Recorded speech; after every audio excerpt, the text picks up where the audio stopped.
Welcome to episode 9, where we talk about our recent trip to Fall Creek Falls, Tennessee, because sometimes adventure happens outside of a theme park.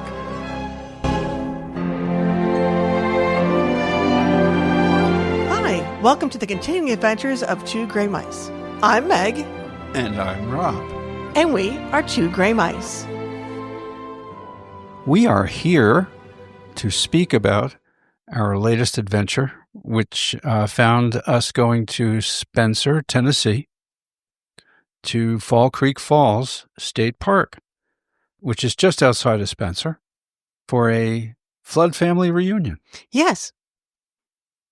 Two of my father's cousins were turning 80, and we were celebrating them. It was a wonderful time of seeing all the cousins, whether they're mine or somebody else's or whomever. It was great. And it was especially fun for me because I think I've missed the previous 3 reunions. So a couple of folks asked me who I was, but most everybody remembered who I was. Well, the ones who asked who you were actually had never met you before. True. Bill and Jerry's kids had never met you before. That is true. Well, you may be asking, why Fall Creek Falls? Why Tennessee? We're Northeasterners. And my family actually is all Northeasterners as well. True. My father's family, both sides, because it was actually both sides of my father's family that was there, originated up in the Great Lake area. Of New York, up in New York, around Geneva, New York. But many moons ago, my cousin's husband's sister found a small town called Cookeville, Tennessee, and fell in love with it. And when her brother and my cousin visited, they fell in love with it and decided it was a good place to raise their boys. And then when my aunt and uncle, it was time for them to retire, they just wanted to be closer to one of their 4 children, and they picked Cookeville because I knew Linda wasn't going to go too far. Of course, she did. But Linda's boys are still down there. And then my cousin Monica joined them to get away from the earthquakes and fires in California for the tornadoes of Tennessee. And then my father's brother joined them to be closer to family. Yeah, so, over the course of the last, 15, 18 years, there's been sort of a steady southern migration of the Flood clan. Some of the stalwarts are still up this way. A lot of relations down there. Your Aunt Bobby was the one, I believe, who found the site, who sort of chose where we were going to be. It was actually my uncle. Tom. Unfortunately, right before the family reunion, we lost my eldest uncle, Tom, who actually helped find this place with my cousin Linda. But it was because it wasn't too far away from where him and Bobby live. It's a beautiful state park. They were looking for a state park, a place that would have golf and hiking and nature activities outside to encompass all of the family's desires and fun things they like to do. Aunt Bobby Smith's side of the family are huge golfers. So it had to have a golf course. So, we knew where the trip was going to be. We knew when it was going to occur. We started doing our research. And we discovered something really, really interesting. And if you're a waterfall freak, pay close attention, because basically in the eastern part of Tennessee, from the eastern part of Tennessee to the western part of North Carolina, there are close to 500 waterfalls. Yeah, just fantastic. And it has a lot to do with the geology of the area, as we were discovering. But Fall Creek Falls State Park, encompassing approximately 30,000 acres, has 5 of the tallest waterfalls in Tennessee, and they're all within walking distance. And I'm going to say this right now. So most of the trails are labeled moderate, and I will say that you're scrambling. I wouldn't exactly use the term moderate, and I'm a hiker, but I'm really glad when we went to Fall Creek Falls. Yes. Proper. We brought our walking sticks because it was pretty chunky. The trails are well marked, but it was an exercise. Yeah, but that particular the the hike to the falls, which we'll get to later. We'll get to that later. But absolutely gorgeous. And Falls Creek Falls and Cookeville are, for flying into Tennessee wise, halfway between Nashville and Memphis. Memphis being roughly mid-state-ish. But you could easily get there from either airport. Right. And they're about Memphis 2 hours from either airport, from either one. But it was going to be, there was no direct way of getting there from here. Rob and I decided to drive down to Tennessee. The kids joined us. My sister was in a different car driving us down there. And it was a day and a few hours, day and a half to drive down there. 12 and a half, which is why we decided to do it in 2 days. 7 hours in a car is about the most you're going to get out of me these days. Yeah. And that trip down, we stopped a little north of Roanoke. My sister stopped at the same hotel. The three of us met up, and we have a good friend that moved down there a couple of years ago that we hadn't seen in a while, but we were reminded of when we went to, of course, a brew pub that I had found for dinner that evening. Yep. So the brew pub's called Twisted Track. It's in Northwest Roanoke. Very good beer. It was trivia night. Pretty good food. We didn't do too bad on trivia, even though we weren't playing. Nope.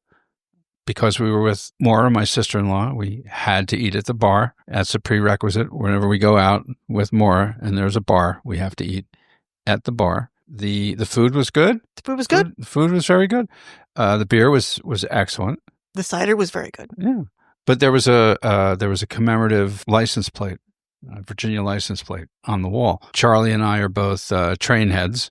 We love choo-choos. I took a picture of it, sent it to Charlie, said, "Hey, we're in Roanoke.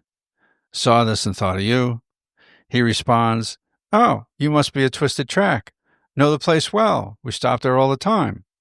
Not realizing that Charlie and his wife, Virginia, actually lived about 15 minutes south of Roanoke. So, as luck would have it, they were kind of on the way the following day. So, a couple of texts later, and we finally got to see their homestead on the side of a mountain. Overlooking the Smoky Mountains. Just gorgeous. Absolutely gorgeous area. Yeah, beautiful. So, we hung out with them for a little bit and then continued our journey. And it was Tennessee. It was an easy drive. It was a very easy drive. We didn't hit too much traffic. It was a little crowded through Pennsylvania with trucks and stuff, but that doesn't bother us many. So it was an enjoyable drive. And then we arrived at Fall Creek Fall. Now we were staying at the lodge. They have an 85-room lodge there that was built new in 2021. But in addition to the lodge, they have nearly 30 cabins, almost 225 campsites. Many of those campsites are RV friendly in the terms of their pull-throughs. But even if you're tent camping, your site still has potable water and electricity, which I found, really remarkable. I don't remember exactly what the costs were for the campsites, but while we were doing the research, we thought it was very, very reasonable. Yes. It was 30, 35 or 55, depending on the season size. And the size, the season, Right. Things like that. And we're campers. We've camped. We've looked into RVing. So it's not like we're just going, "Oh, that looks inexpensive." Ooh. No, we've, researched this kind of stuff. And they were also, there's 107 of them have sewer hookups. So where you can put an RV in almost all of them, 107 of them, you don't have to worry about your black water. They all have power and water. Just a beautiful, for a place to stay.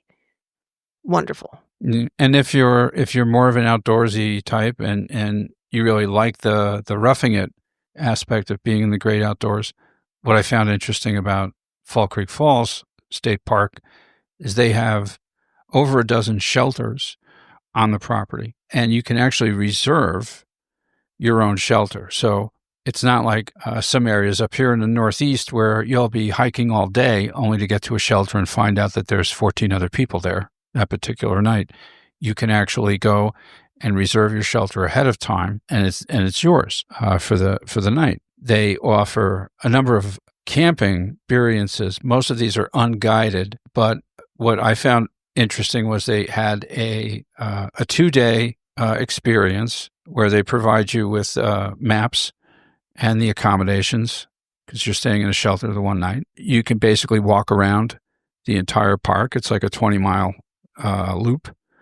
You do it in 2 days, and you bag every single waterfall that's in the park. Yeah. And some of them are really, a little difficult to get to. So by, taking the hiking trail, which is mostly at the bases of the waterfalls, this makes it a little easier. Right. We only saw 3 of the 5. We only saw 3 of the 5. And one was more spectacular than the next. Oh, no. Fall Creek Falls itself is 256 feet and is one of the tallest on the East Coast. Yes. The cabin itself, each room had a balcony or a patio, depending on what floor you were on. So you could sit outside and look over. You had a lake view to better. Yeah, I think no matter what room you had in the place, you had a lake view. Well, the first floor on the pool deck had a pool view. Okay. Yeah. Horrible. Beautiful rooms, nicely furnished. The beds were very comfortable. They had coffee makers. The place was clean. It came with breakfast. Yeah, we always loved the free included breakfast. Yeah. I was a little bummed about not being able to get eggs, but they did have quiche. Pancakes or waffles every day. They had the waffle makers. So Yeah, nothing fancy breakfast. And the only comment I would make about the waffle station is they needed one more waffle maker. Yeah, especially in the summertime. Yeah. But we found we found the place to be very accommodating. As I said, very clean. No matter where we went, no matter what staff we encountered, everybody was very pleasant and helpful. But what really, to me, shone like a very bright light was the ranger. Yeah. The rangers, and I don't want to call them junior rangers, but the folks working with the rangers, who you could tell are there for the summer. Mm-hmm. It's a summer hire thing. Not only were they pleasant, they were knowledgeable. We ran into one young woman twice while we were there. The first time she was at the Nature Center, basically doing show and tell of rocks and minerals and fossils with these very, very cool, little kitty magnifiers. Oh, yeah. No, that was a very cool little setup she had. Yeah. And then 2 days later, she's piloting a pontoon boat around the lake for one of the family tours that our family had booked. And the lake is good size. Yeah, it's decent. They have pontoon boat tours. You can rent a pontoon boat. You can go kayaking. You can rent a rowboat, fishing. I never counted how many fishing cabins there were. I mean, there's there's close to 30 close cabins? to 2. Yeah, I would say 20 of the cabins are what they call fisherman cabins. Because the back deck is actually over the lake. Yeah. So you can fish right off your back deck. Yeah, if you wanted to. I don't know why you'd want to, but I'm not a fisherman, so. I don't know. We weren't inside any of the cabins, either the ones that were up in the woods or the fisherman cabins. The photos that we saw on site on the website looked nice. Most of those units were built in the 80s and the 90s, so they're relatively new. If the pictures are anything to judge by, they're well appointed. Yeah. No, those cabins looked, and I actually looked at trying to get one of the cabins, but I have a feeling those probably go the moment they go on sale, kind of thing. And as Meg was saying, one of the best 18-hole golf courses in Tennessee is located within the state park. Members of our entourage did shoot around to golf there. And these are practiced duffers. Yeah. And they all enjoyed the course. Right. They have a pro shop, golfing, lessons, rental, clubs, carts, the whole bit. It's a true golf course. And they really had a good time and enjoyed themselves. Yeah. They have... they felt it was challenging. 4 separate playgrounds throughout the park.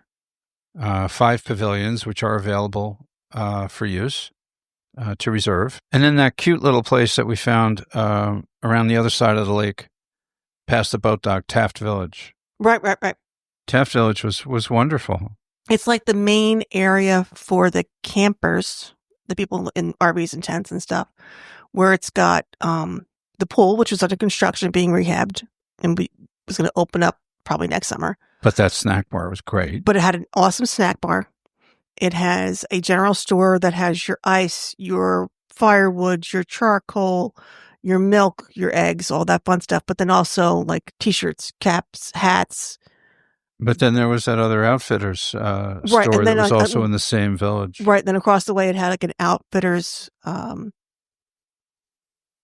souvenir shop. But I mean, Outfitters, like you could get boots. They had hiking boots there. They had good hats. You could get boots. You could get water bladders. You could get outdoor camping equipment. Right, and they had a little smattering of everything. Right, anything you would have forgotten if you like or broke on your RV, you probably could have found in one of these stores, because there's not. I mean, Spencer's close, but not all that close. And, if you pulled in at 6 o'clock at night and realized that you forgot X, Y, or Z, you could probably find it in one of these two stores and not have to worry about, having lost something. But it was just very welcoming and beautiful. Just gorgeous. We were looking at the website the other day as we were getting ready for today's episode. And they have all these fall programs, and I almost want to drive back down there in a month and a half or so when the colors begin to come out, because I can't imagine. It's got to be gorgeous. Got to be gorgeous. Oh, and here's another thing. So we've been to a lot of state parks in the Northeast. State parks should not be overlooked. No, they should not be overlooked. So Tennessee does something wonderful. They don't charge you to come onto the park. No. There's no admission fee to come onto the park. You can come into the park and you can enjoy it all day long for no money. If you wanted to swim in the pool, which we said was under refurbishment, the main pool, is $6 for the day. And that's crazy cheap. Yeah. But the thing that impressed me the most was it's obvious that the state of Tennessee cares an awful lot about their state park system. There's over 60 state parks in Tennessee. Fall Creek Falls isn't even the largest of them. The infrastructure within the park, you could tell they take very good care of it. Everywhere we went, there were conservation-minded exhibits or practices on display. I found the roads to be delightful, a little twisty and windy. No, but we knew the moment we left the potholes. Park. It's obvious. It's obvious that they care about the outdoors. That the outdoors is important to the state, and it shows. If you're looking for, a fun week or two away in the middle of nowhere, just connecting with nature, can't recommend it enough. We had a delightful time. Or our long weekend after you spent a couple days in Pigeon Forge, because it's not that far away from Pigeon Forge either. No, it's like, what did we say, an hour and a half? I think it was that. Maybe it was 2 hours, but thereabouts. And for the ladies out there, the bathrooms in the middle of the woods by a lot of the trailheads, there were, 4-walled bathrooms, and they were clean. Yeah. And equipped. And, I went in there, and yes, it's a park bathroom. It's, cinder block and wooden doors and blah, blah, blah, but it was clean, and it had toilet paper and it had paper toweling, and I didn't feel grossed out to go in there. It's not the Coney Island beach house bathroom. And sorry, Coney Island. It made me think that if this is how good they're taking care of a bathroom, almost in the middle of the woods, by trailhead in a parking lot, but almost in the middle of the woods, the ones at the RVs, the bathhouses where you take a shower at the RV, and the camping areas must be just as well taken care of. Yeah, I mean, we did a lot of poking and wandering around while we were there, and they had a couple of construction projects going on. Signs and cones and stuff like that up across the roads. But everywhere we looked, we saw order and a very accommodating staff. I couldn't be happier. No, and we had a private luncheon dinner for the family for the birthday party itself on Saturday, which was just hamburgers and hot dogs. It was nothing special. But it was very special. But the staff made it special. They really truly did. Yeah, they really took care of us. It was just a wonderful thing. As Rob was saying earlier, we went on a hike, our first full day there, down to the bottom of the falls, which was And the falls is like 250 tall, but I think the falls was higher than us when we started, wasn't it? Or no? No, it was probably About the same? around the same height. And this hike was considered strenuous because we did scramble. No, it was moderately strenuous. Moderately strenuous. Okay.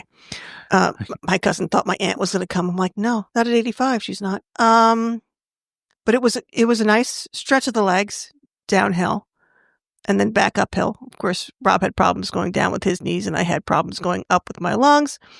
But we did it. That's why we bring the walking sticks. Yeah, everybody was very jealous of our walking sticks. Yeah, we bring the walking sticks and we take a vitamin I before we get on the trail. That would be ibuprofen buys. Yes, a vitamin I before we begin, and everything is fine. And then we got down to the bottom, and there's a huge, like most waterfalls, there's a huge pool of water at the bottom of the waterfall. It's all big boulders. But a lot of families were down there because it was hot. It was during the middle of these heat waves we've been having at the beginning of this. And a lot of families were down there swimming or just getting wet. I saw a lot of kids hiking in flip-flops. I'm like, more power to you, kiddo. I don't know how you're doing it. I would have wore my hiking boots and packed my flip-flops or packed my water shoes to go into the water with. No flip-flops on the trail. But I wouldn't have done flip-flops. My sister was down there with us, my daughter, a couple of my cousins. You get the mist off the waterfall. So even just that cooled me off. There was a summer camp program group that was there. They were entertaining, very loud, but entertaining. But the highlight for me was still there were a lot of dogs about. Oh yeah, yeah. And then we saw a group that was coming down the trail, and they had some sort of an animal bag. And when they got down to the bottom and began to disperse and set their stuff out, we realized that the animal bag contained a skinless cat. Not skinless. It had skin. It had no fur. Okay. A furless cat. Skinless cat. I don't think they exist. I think it would fall apart. I just remember going, I like to take the animals with us wherever we go, but I don't know. It was a little like cat backpack. It was a little cat backpack. Yeah. Yeah, no. And then it was on a leash when it came out, and I was like, well, first of all, TC, our cat, would be like, yeah, peace out, brother. Gotta go. Back in the box. Yes. But the furless cat was for me the high point of the adventure. Yep, he seemed quite content. But of course, woke up all the other dogs in the area. Oh yeah, dogs were like, wait a second, that's not a dog. What's going on here? The day we left, we went on a short, moderate to easy hike. Oh, that was an easy hike. That was an easy all hike. On paved trail. We could have continued. We kind of broke it short because we were sort of like under the gun for our departure time, and we could have continued down this particular path about another half a mile. We would have gotten to Piney Falls. The base of Piney Falls. We're really glad that we cut the hike short and that we said our goodbyes and got on the road because we missed the giant wind turbine separating from its rear bogie and going across Route 40 in both directions. Some of our party that was leaving right after us was not as fortunate. Yeah, they were sitting in traffic for hours. They got like 4 hours away from the park when they had to stop for the night because that's as far as they got. Yeah. Our two-car caravan just missed that one. Yeah, we got to the hotel. I don't even remember what hotel we stayed at. It was not the best a motel that I would stay at. No, again. I mean, it was clean. And we'll leave it at that. Yes, it was clean. And the food smelled wasn't bad. Like the room had been a smoker's room that was very, very well cleaned, but you could still tell it was a smoker's room. Yep. The furniture was from the 1970s. Or the painting was. I mean, it just needed a good rehab. But I mean, but we felt safe. It was, and everything else. It was a place to sleep. It was comfortable. It was clean. Mm-hmm. I did a much better job picking the hotel on the way down. There was breakfast in the morning. There's always free breakfast because that's how I pick my hotels. That's how we roll. When we're on the road. We're on the road in a car trip. Free breakfast is important. You don't want to have to get in the car and go someplace for breakfast. No. You want to be able to get up early, have breakfast, get in the car, and get going. And go. So free breakfast is very important. And they had Fruit Loops. Yes, they had Fruit Loops. The only time I eat Fruit Loops is they're not good for you. Especially at my age. What is your age exactly? Oh, wait, I forgot. I'm not supposed to ask those kinds of questions. Sorry. Especially. Well, hopefully you know what the answer is, darling. But all in all, a fun trip. So it was a total of 5 days, right? Mm-hmm. 5 days. Lovely. Even the driving wasn't bad. No. I didn't find bad spot day 2. Yeah, because it was in Pennsylvania. But yeah, it wasn't bad at all. It was an absolutely beautiful. And this is my 3rd trip to visit family in Tennessee. The first 2 were just in Cookeville itself, and in some state parks south of Cookeville and some lakes.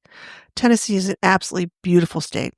A wonderful state to visit. State parks, like I said earlier, should not be overlooked.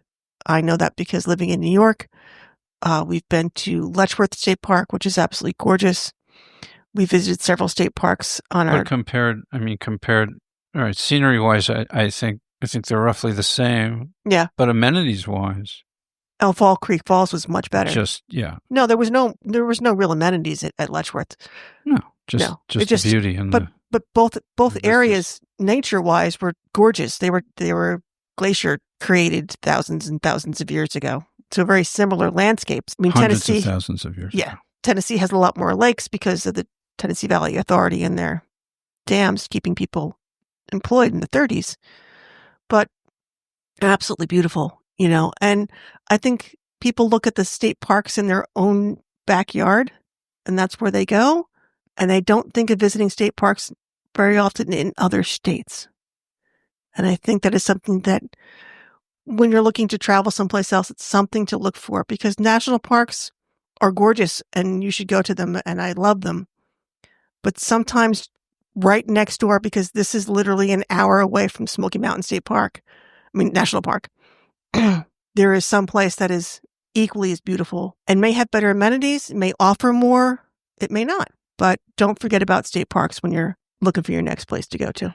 We'll put the links in for the lodge and for the park in the show notes. Right, tnstateparks.com. The website's fantastic. Sometimes it's a little tricky bouncing back and forth when you're trying to compare things within the state parks. The site itself is very informative, nicely laid out.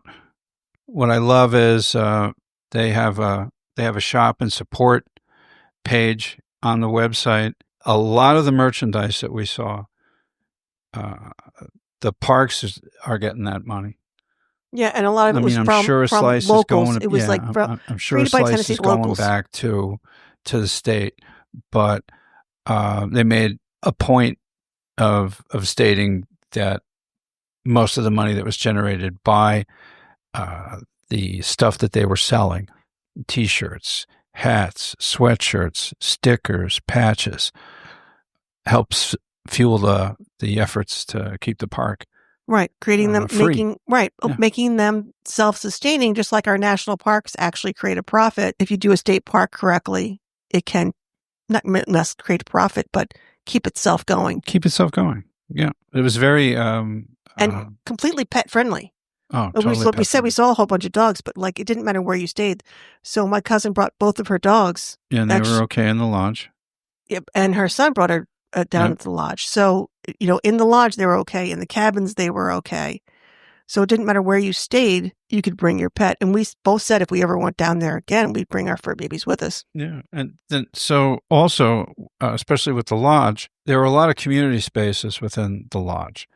There was a large conference room area. They do a lot of weddings there. They do a lot of banquets there. And I can understand why, because it's gorgeous and it's beautiful. They have a great staff. And several seating areas outside that you weren't going to get bug eaten or whatever. One was a fire pit. One was just overlooking the pool, that we hung out at night, and we could bring our own and, enjoy each other's companies, not in our hotel rooms or not in a restaurant, just chat outdoors. And talk and be outdoors. Watching the fireflies and listening to the crickets. Because Tennessee is known for their fireflies, by the way. All beautiful. Another thing we found out while we were doing our research. Yep. So all in all, it was a great trip. It was definitely a trip I would do again. It's a place that I would definitely stay at again, although I think if we were to go back, we would definitely go for a solid week.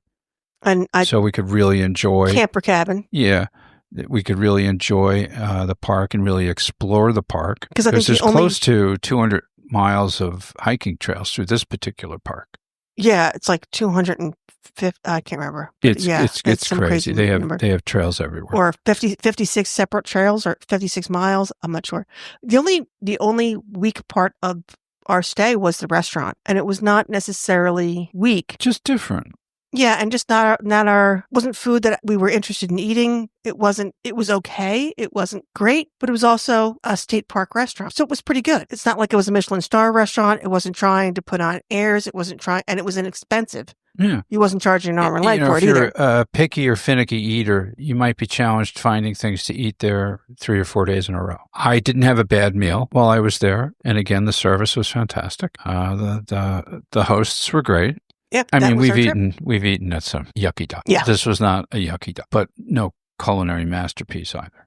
No. So that's pretty much our adventures in Tennessee. I was going to have us go over some of the Disney news, but since I thought about that, the Disney news has exploded and there's lots of Disney news now. So I think we're going to make episode 10 Disney news. Just Disney news. Just Disney news. We were listening to another podcast earlier today, and I'll have an awful lot to say about what's going on at Disneyland. And we were there in January. They've changed an awful lot of things since we've been down there. And I have to agree with many of the comments that I'm seeing online. I'm not a fan of the direction that they're going with some of these changes. I think it's a mistake. But that is our opinion next time. Because since I made the notes for this. Friends have been to the Beacon Barrel because they did a soft opening. They saw Little Mermaid. They saw the Villain Show. So there's many things that we have to talk about. The only important thing that you all need to remember is that Food and Wine opens the day this comes out, the 28th. It's pretty much same time next year kind of thing, but we'll talk about more of it next week, and we'll talk about some of the new food that's out. But I noticed lots of new food. Always good. But International Food and Wine Festival at Epcot, you're still going to have a meals fromage montage, which is basically when you get your passport, always get your festival passport. You're going to eat 5 items that are marked in the passport, and then you'll get a special treat, which is in a plastic cup with the logo on it, and it's Dole Whip. And Emil's fromage montage. Emil was the cheese guy, so it's all cheese items. You're going to have your said too much. Remy scavenger hunt until October, when it will become Pluto's pumpkin patch something for a month, and then go back to being Remy's. But we'll talk more about that next week, and I hope you join us then. But until then, we are 2 gray mice. Okay, I did that wrong. Yeah. We can try that again because we have editing. You totally butchered that. All right. So, hi, I'm Meg. And I'm Rob. And we're 2 gray mice. Still butchered it. You can tell we practice a lot. Have a good week. Bye.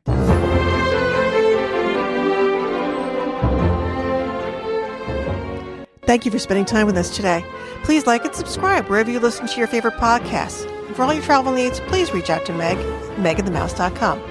Have a magical week.